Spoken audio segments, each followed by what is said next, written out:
wanted to start by taking this opportunity to thank Patricia and Vidic for all the really hard work that's gone into putting this symposium together. I think it's a really wonderful event and the turnout has been great.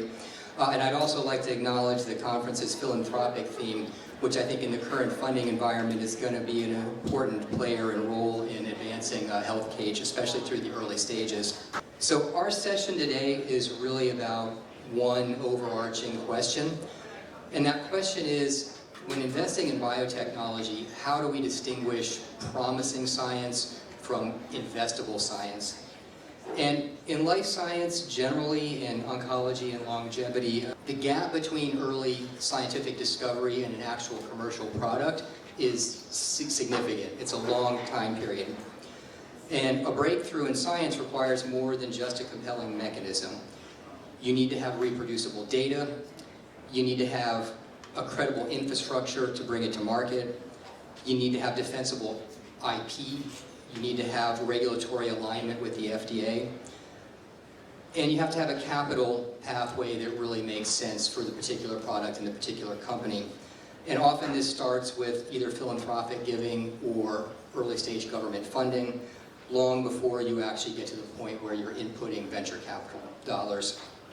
So our goal for this afternoon is to basically walk through a generic biotech translational pipeline.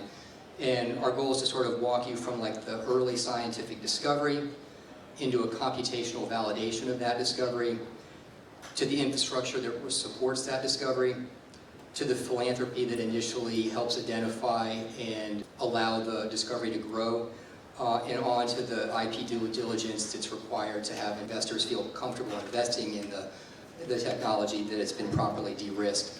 I'm a former PhD geneticist. I guess I'm one of the 7,000, although not currently active. Hopefully I can still slot into the alumni category there. I'm currently a technology attorney at Dave Pitney.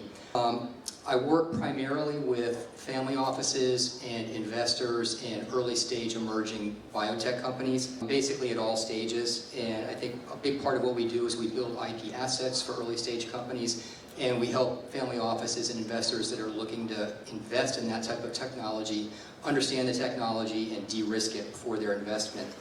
So let me briefly introduce the panel, and I will say, just to put the AI hook in here, I did ask ChatGPT to give me a 2-line introduction for each of you. I did ask it to specifically exclude the dark web, so no need to be worried. So we'll see how it did.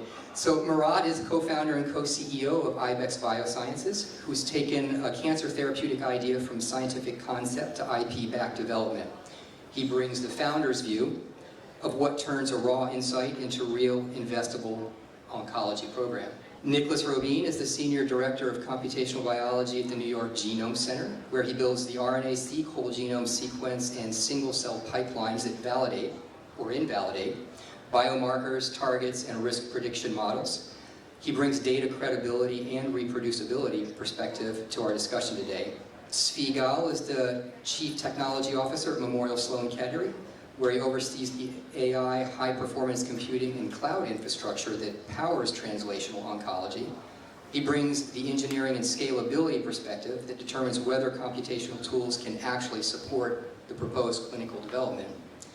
And also Joshua Herring is the CEO of Longevity Science Foundation, where he guides philanthropic grant-making in oncology and longevity. He brings the perspective of funding research too early for VC, and how philanthropy and ultra-high net worth giving can ultimately unlock downstream investability.